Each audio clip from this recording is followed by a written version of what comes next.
Assalamualaikum warahmatullahi wabarakatuh. Apa kabar teman-teman semua? Semoga kita semua selalu dalam lindungan Allah Subhanahu wa taala ya. Nah, kesempatan kali ini saya akan membagikan satu cerita. Kiriman santet mantan suami. Seperti apa ceritanya? Mari kita mulai.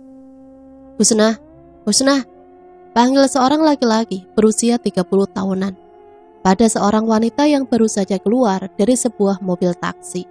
Wanita yang dipanggil Husna tersebut terlihat sangat acuh, malah menunjukkan raut wajah yang seakan tak senang dengan keberadaan si lelaki itu. Berkali-kali Husna menepis tangan si lelaki yang berusaha menahannya pergi. "Apalagi sih, hah?" ujar Husna akhirnya.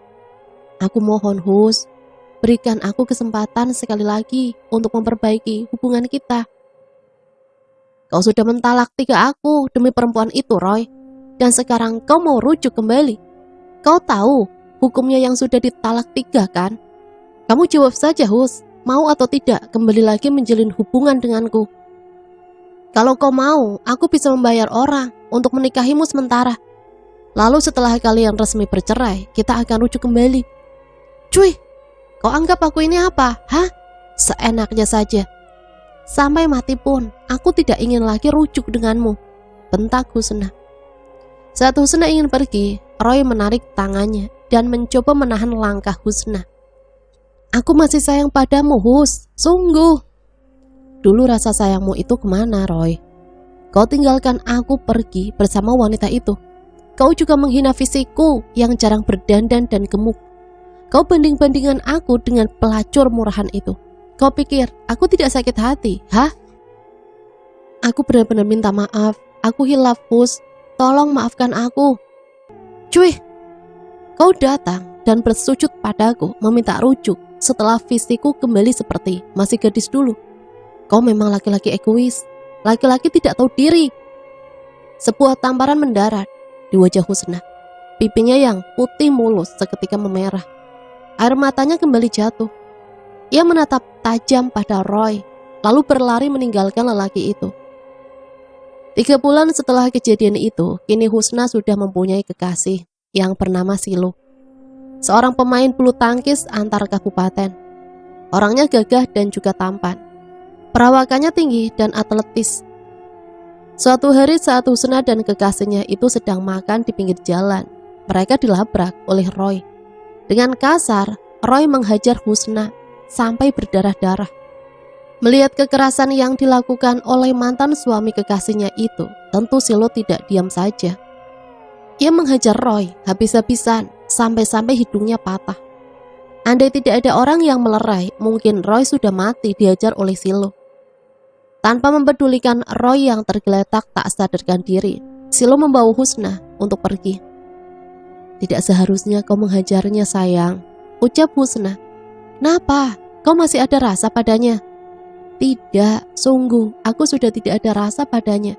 Lelaki tukang selingkuh dan ringan tangan itu, aku benar-benar membencinya. Aku hanya takut masalah ini akan berbutut panjang. Aku tahu pasti kalau Roy itu orangnya sangat licik. Aku akan melayani semua yang dia mau. Aku akan buat dia berjuta-juta kali menyesal telah berurusan denganku."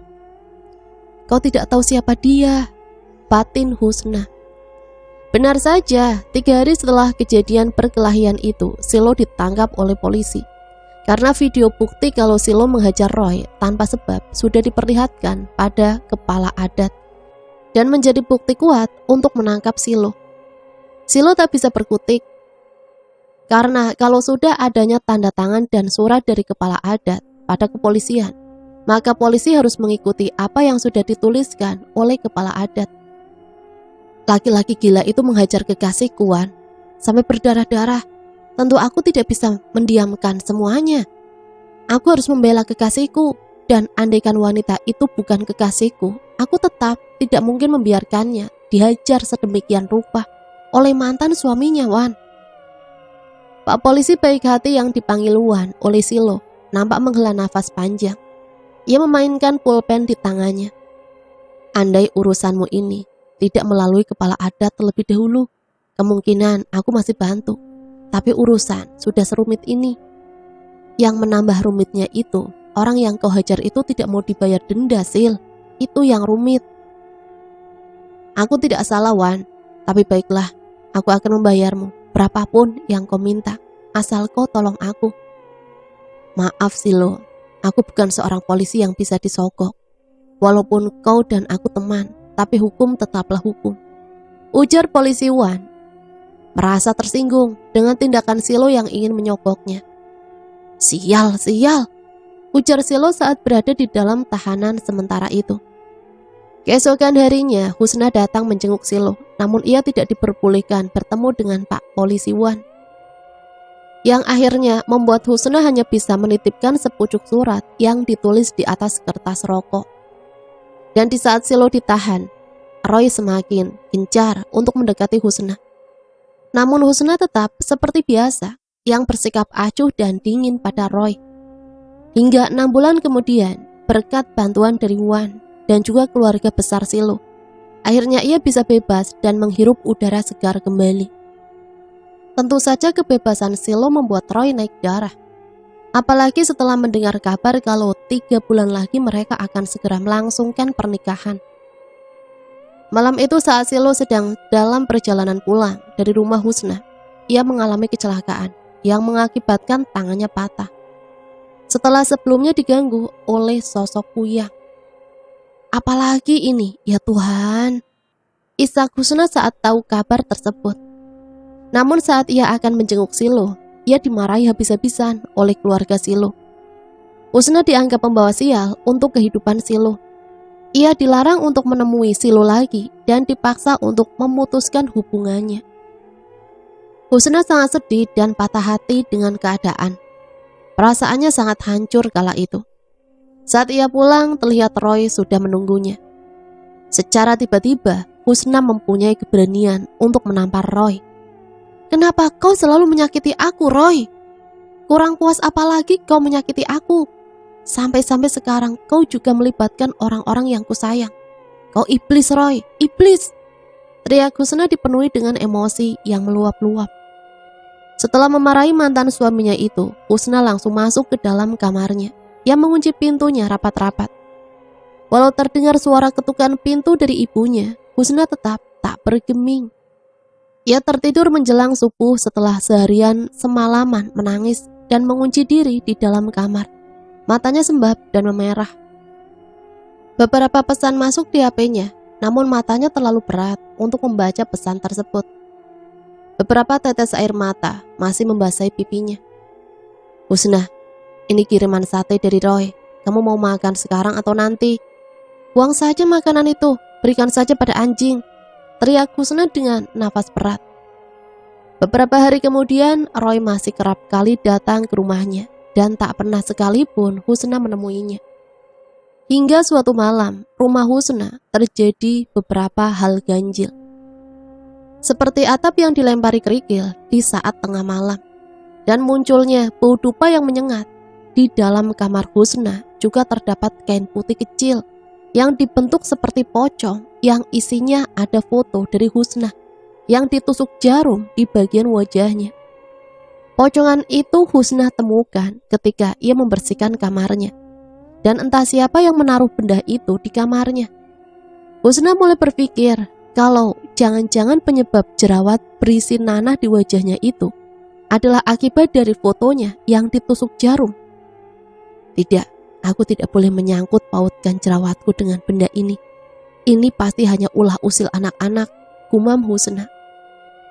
Namun kenyataan berkata lain, apalagi setelah jarum-jarum itu dicabut dari foto dengan diiringi mengucapkan 2 kalimat syahadat.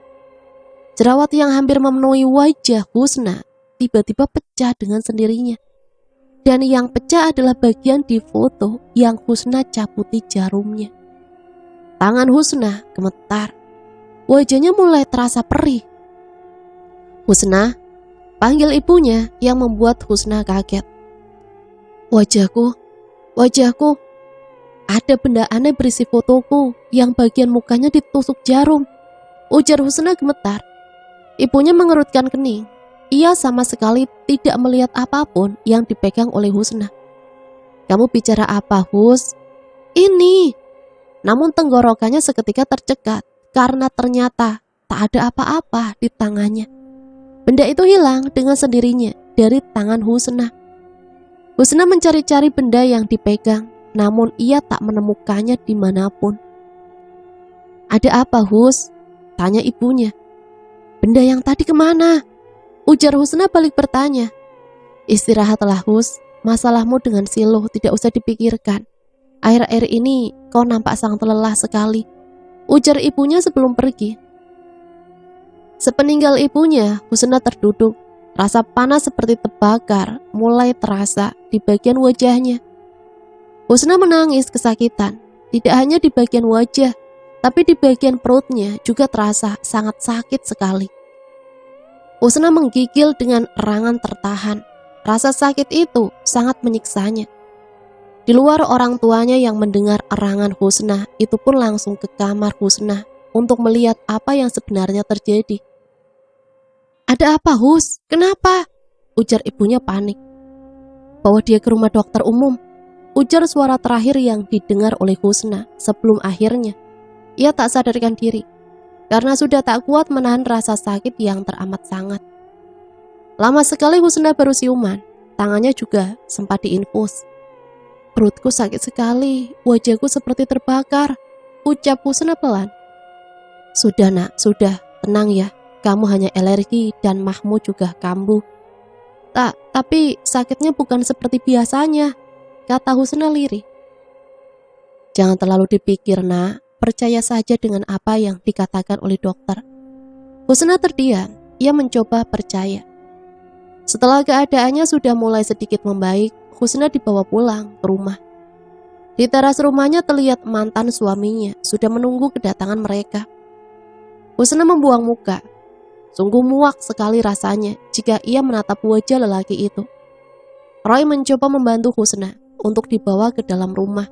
Namun meski tubuhnya masih sangat lemah, hati Husna tetap sekeras baja. Ia menepis dengan keras tangan Roy dan masuk sendiri ke dalam rumah. "Maafkan kelakuan Husna ya Roy, maklum dia masih sakit." Sepenggal perkataan ibunya pada Roy yang sempat didengar oleh Husna. Entah berapa lama Roy dan orang tua Husna mengobrol. Namun saat terbangun, jam sudah menunjukkan pukul 11 malam. Husna terbangun karena tenggorokannya terasa sangat haus. Dan ketika dia buang air kecil, terlihat celananya yang sudah berdarah. Husna mengingat-ingat tanggal terakhir ia haid. Namun seingatnya, terakhir haidnya adalah seminggu yang lalu. Merasa tak yakin dengan ingatannya, Husna cepat-cepat masuk ke dalam kamar. Melihat tanggal di dinding kamarnya. Dan ternyata ingatannya memang benar. Rasa sakit mulai terasa, menyerang perutnya lagi. Husna bahkan dibuat berguling-guling di kasurnya sambil memegangi perut. Husna berusaha agar tidak ketahuan oleh orang tuanya. Perih, sakit, seperti ditusuk-tusuk jarum yang ujungnya sudah dipanaskan dengan api. Akhirnya Husna jatuh pingsan tanpa diketahui siapapun. Keesokan harinya, Husna terbangun, darah sudah mengering di spray dan celananya. Dengan tubuh yang masih lemas, Husna bergegas membersihkan darah itu. Tak lupa ia juga mandi dan memakai pembalut. Seminggu setelah itu, anehnya Husna masih dalam keadaan seperti haid. Darah tak pernah berhenti keluar. Di 2 minggu kemudian, Husna mulai panik dengan keadaannya. Tak biasanya ia haid selama itu. Apalagi jarak waktu terakhir dan datangnya itu sangat dekat. Hari itu dia ke rumah dokter umum yang beberapa minggu lalu pernah merawatnya. "Kami tidak bisa melakukan pemeriksaan di sini karena alat yang terbatas. Kalau kamu ingin memeriksakan keluhanmu, lebih baik kau dibawa ke rumah sakit besar saja." "Kalau begitu, terima kasih. Nanti kalau sudah ada biayanya saya akan ke rumah sakit." "Husna," panggil seseorang. Saat ia menoleh ternyata itu Roy, laki-laki yang sangat ia benci. Dengan langkah tergesa Husna pergi meninggalkan Roy.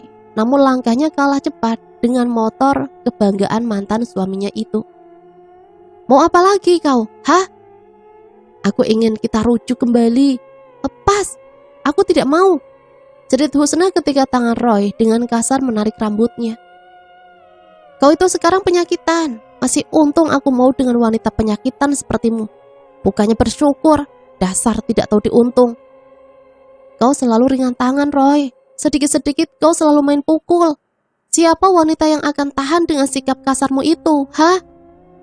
Sebuah tamparan telak mengenai pipi Husna, sampai-sampai hidung wanita itu mengeluarkan darah. Tidak hanya sampai di situ, Roy juga menjambak rambut Husna, hingga sebagian rambutnya tercabut paksa. Pikirkan ucapanmu itu. Harusnya kau itu bersikap sopan pada laki-laki. Ujar Roy lalu melepaskan Husna, yang akhirnya terduduk di jalanan sambil menangis terisak. Lalu setelah tenang, ia berjalan pulang dengan pikiran yang sangat kacau. 2 bulan telah berlalu. Hari itu uang yang baru terkumpul dan rencananya dia akan segera ke rumah sakit. Karena sudah berbulan-bulan darah itu masih saja keluar tanpa henti. Namun apa yang ia dapat dari hasil pemeriksaan di rumah sakit benar-benar membuatnya kacau. Karena dokter mengatakan kalau ia terkena kanker serviks. Semenjak itu jugalah Husna diberikan obat-obatan dan harus selalu rutin meminumnya. Saat akan pulang, ia bertemu dengan Silo. Husna tak mampu membendung air matanya. Setelah sekian bulan tak pernah bertemu Silo lagi. Kau sakit, Hus? Tanya Silo khawatir. Husna menggeleng pelan. Kau sakit, wajahmu pucat sekali, tubuhmu juga kurus. Kau sakit apa, Hus? Aku tidak apa-apa. Jawab Husna seraya pergi meninggalkan Silo. Lelaki itu berusaha mengejar Husna, namun sesaat setelah berhasil meraih tangan Husna, ia terbatuk dan muntah darah yang sangat banyak. Nafas Husna naik turun, rasa panik seketika menyerang.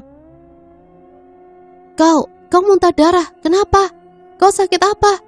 Ujar Husna sambil berusaha membantu Silo membersihkan darah-darah yang terkena bajunya. Ini akibat kecelakaan itu. Kata dokter, organ dalamku ada yang bermasalah. Jawab Silo masih berusaha tersenyum. Kau sendiri kenapa? Sakit apa? Husna terdiam, tubuhnya terasa kaku. Aku malu memberitahukannya padamu. Ucap Husna pelan. Silo mengerutkan keningnya. Dari kejauhan Husna melihat keluarga Silo dan ia pun bergegas pergi sebelum ketahuan. Di dalam kamar kontrakannya, Husna menangis terseduh-seduh, sampai-sampai teman kerja sebelah kamarnya pun dibuat khawatir. Saat tengah malam, Husna terbangun karena mendengar suara-suara piring yang bergemerincing di dapur kamarnya. Ia bangun untuk mengecek, namun tiba-tiba listrik padam. Dan semua ruangan di sana menjadi gelap gulita, membuat kaki Husna beberapa kali harus terantuk pada dinding ataupun meja dan kursi. Dalam kegelapan Husna berjalan menuju kasurnya. Namun saat sudah berada di kasur, Husna seperti ditarik oleh sesuatu. Tubuhnya dipeluk sedemikian erat hingga membuat nafasnya sesak. Namun untungnya listrik kembali menyala dan ternyata di sana tidak ada siapapun selain dirinya. Husna menghela nafas panjang, kepalanya seketika terasa pusing. Perutnya pun juga semakin sakit terasa. Cepat-cepat Husna mengambil obat yang diberikan dokter dan meminumnya. Namun setelah beberapa saat rasa sakitnya malah makin menjadi. Sepertinya obat yang diberikan oleh dokter tak berpengaruh sama sekali pada sakitnya. Erangannya terdengar hingga ke kamar sebelah. Temannya yang takut kalau terjadi hal-hal yang tidak diinginkan pada Husna langsung berusaha mendobrak pintu kamar, dibantu dengan petugas keamanan. Saat mereka masuk, Husna sudah terbaring tak sadarkan diri. Di bagian celananya terdapat banyak noda darah. Terima kasih, biar aku yang mengurusnya, ujar teman Husna pada petugas keamanan yang masih berada di dalam kamar tersebut. Saat ia terbangun, temannya itu masih duduk di sampingnya, sambil mengompres dahi Husna. Dila. Iya Hus, tadi malam kami mendengar suara eranganmu. Untung ada Pak Beni yang membantu membuka paksa pintu kamarmu. Kami menemukanmu sudah tak sadarkan diri. Memang kau sakit apa? Kenapa tidak pernah cerita? Husna menangis sesegukan. Ia memeluk teman itu. Lalu setelah tenang barulah ia mampu menceritakan tentang sakit yang ia derita. Oh Tuhan, kenapa baru cerita sekarang, Hus? Bagaimana kalau hari ini atau besok? Kau ku antar pulang saja. Tidak, Dil, aku tidak mau pulang. Kenapa? Bukankah rumahmu adalah tempat yang paling nyaman untukmu menjalani pengobatan? Yang ada kalau aku pulang, itu akan menambah kalut pikiranku. Mantan suamiku pasti tiap malam datang ke rumah. Aku sangat membenci laki-laki itu, Dil. Aku ingin tenang. Hanya ingin tenang, jauh dari laki-laki bajingan itu. Dila menghela nafas panjang. Ia tak menyangka kehidupan rekan kerjanya itu ternyata lebih rumit dari masalah kehidupannya yang ia alami. Dari malam sampai bertemu malam lagi, Dila masih berada di samping Husna, mendengarkan semua keluh kesah wanita cantik itu. Husna, apa kau tidak pernah berpikir kalau masalah yang kau hadapi sekarang ada mengena dengan hal-hal gaib? Maksudmu? Dila menghela nafas. Setelah aku mendengar ceritamu ini, aku malah berpikir kalau penyakit dan semua hal aneh yang kau alami itu disebabkan oleh seseorang yang pembicaraan mereka terputus karena salah satu teman kerja lainnya mengantarkan 2 porsi bakso. Setelah menerima 2 bungkus bakso tersebut, Dila mengambil piring dan juga sendok untuk menyantap baksonya. Dila, seseorang yang apa maksudmu tadi? Tanya Husna membiarkan baksonya yang masih berada di dalam bungkusan. Makanlah dulu Hus, nanti kulanjutkan ceritanya. Selesai makan, Dila langsung melanjutkan pembicaraan mereka yang terpotong tadi. Seseorang yang tidak suka padamu ataupun yang menginginkan kamu menderita, Hus. Jika memang itu benar, lalu aku harus apa? Bagaimana kalau besok kau ikut aku ke rumah pamanku? Maksudku paman angkatku. Jujur dulu aku juga pernah mengalami hal serupa dengan yang kau alami sekarang. Aku disantet oleh seseorang yang sebelumnya pernah aku tolak. Sekujur tubuhku ditumbuhi bisul yang besar-besar sampai di bagian leherku ini. Lanjut Dila seraya menengadah dan menunjukkan bekas bisul yang dulu pernah ia derita. Husna menyentuh bekas bisul itu. Lubang bekas nanahnya begitu besar. Ya sudah, besok kita berangkat ya. Kamu istirahat saja, aku akan tidur di sini menemanimu, kata Dila seraya tersenyum. Jangan lupa sebelum tidur berdoa ya, minta perlindungan pada Tuhanmu, ucap Dila lagi. Keesokan harinya kedua perempuan itu sudah bersiap untuk pergi. Namun saat mereka tiba di dekat sebuah masjid, Dila menghentikan langkahnya. Ini perlengkapan untukmu beribadah, tidak usah berterima kasih. Ki, kamu beribadah dulu, biar aku tunggu di sini, ucap Dila seraya menyerahkan bungkusan rapi mukena yang sudah ia beli entah sejak kapan. Husna tersenyum sambil mengambil bungkusan itu. Selesai sholat ia keluar.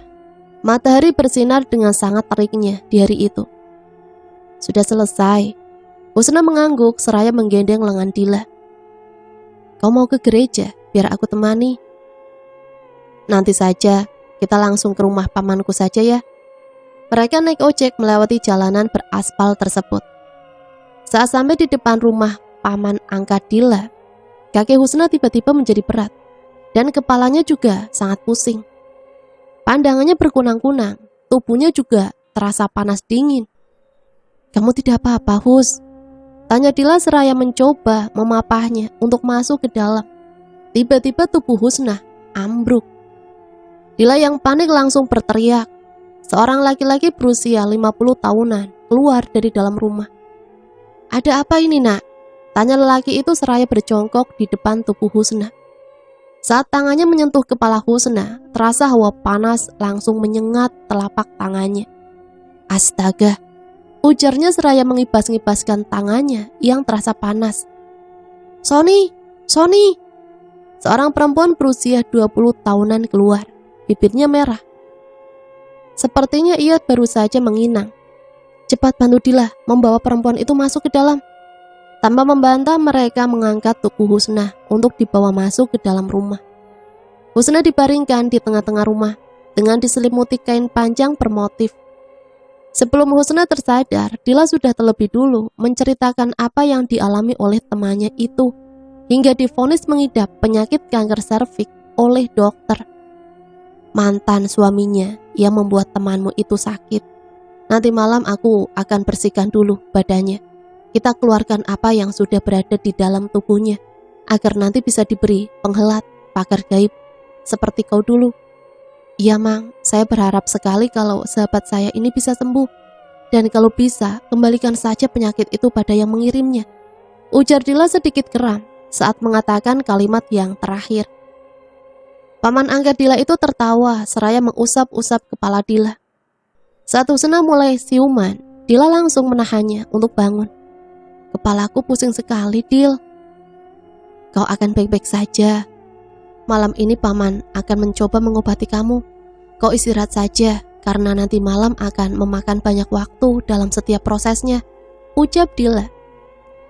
Menjelang maghrib, paman angkat Dila menyuruhnya untuk minum segelas air. Tanpa ragu, Husna meminum air tersebut sampai tak tersisa. Namun beberapa saat setelahnya, perut Husna bagaikan terbakar. Ia mengerang kesakitan. Bahkan lengan Dila terluka karena terkena kuku Husna. Hingga ketika gumpalan darah panas berwarna hitam kemerah-merahan keluar, barulah perut Husna terasa lega. Setelah Dila membersihkan badan Husna, darah itu ditampung oleh si paman, dibungkus dengan daun lalu dibuang ke sungai. Setelahnya si paman menempelkan tangannya ke dahi Husna. Bagaimana rasanya? Dingin sekali, ucap Husna. Si paman menghela nafas panjang, lalu ia meletakkan sebiji kelapa di atas perut Husna. Mulutnya terlihat membacakan sesuatu, entah apa. Tak ada yang mendengarnya. Tiba-tiba Husna kembali mengerang. Kepalanya terasa sangat sakit, seperti dipukul dengan palu. Ambilkan bawang tunggal dan jeruk nipis itu, Dila. Sesaat setelah bawang tunggal diusapkan ke kepala Husna, dari mulutnya mengeluarkan darah. Muntahkan. Sesuatu yang mengeliat-ngeliat keluar dari mulutnya. Seekor lintah berwarna hijau, atau yang kami sebut limanju, dengan ukuran yang cukup besar keluar dari mulut Husna. Ia begitu jijik ketika menyadari benda itu adalah lintah. Kalau masih ada yang mengganjal, muntahkan saja, jangan ditahan, ujar si paman ketika melihat Husna mengelap mulutnya dengan tangan. Sudah tidak ada lagi rasa ingin muntahnya, jawab Husna pelan. Setelah itu si paman langsung menyodorkan air putih untuk diminum pada Husna. Husna terlihat ragu untuk meminumnya, tidak seperti di awal tadi. Jangan ragu, bentak si paman. Dengan tangan gemetar, Husna mengambil air tersebut lalu meminumnya. Sisakan sedikit. Setelah itu si paman menuangkan sedikit air tersebut ke atas ubun-ubun Husna, lalu mencipratkannya pada wajah. Bagaimana rasanya? Dingin. Pakai ini dan ikuti aku keluar. Dengan dibantu Dila, Husna mengambil bahalai yang ia gunakan dengan sarung. Lalu mereka berjalan keluar rumah menuju sungai. Di sana ternyata mereka sudah ditunggu. Di jamban tersebut sudah ada 3 bambu yang diikatkan kain hitam antara satu dan yang lainnya, membentuk ruangan kecil. Namun Husna tidak disuruh masuk ke dalamnya karena kata si paman, itu adalah proses akhir, yaitu penghelat.